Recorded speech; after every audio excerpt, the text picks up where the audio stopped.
Ата-эне биринчи кезекте баласына жардамга келиш керек, баласын түшүнгөнгө аракет кылыш керек. Себеби дегенде ата-эне ушундай баласы көргөн кырдаалдан өткөн, ал мурун кичинекей болгон, ал эми баласы болсо чоң боло элек, ал чоң жашоо кандай экенин билбейт. Ошондуктан биринчи ата-энеси баласын жардамга келип, кээ бир ата-энелер балдарын жемелеп урушпаса, ошол үчүн эле өздөрү кол салып жатпайбы? Ошондо ата-эне такыр эле балдарын урушпаш керекпи?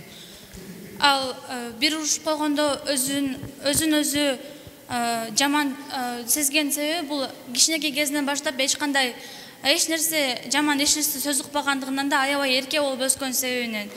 Ошон үчүн деп ойлойм. Ошондо бул жерде баланын тарбиясына, ата-энесин сыйлап урматтабоосуна ким күнөөлүү болушу мүмкүн? Биринчи кезекте ата-энеси бардык эле ата-эне өзүнүн баласына жакшы тарбия бергенге аракет кылат.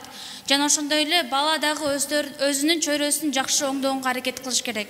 Мисалы достордун арасында бир жаман досу болушу мүмкүн, ал анын жаман жолго тартып кетиши мүмкүн. Ошон үчүн бала дагы өзүн өзү жаман нерселерден, жаман чөйрөдөн коргоп, жакшы жолго түшкөнгө аракет кылыш керек. Демек биринчи кезекте жакшы чөйрө түзүш керек экен,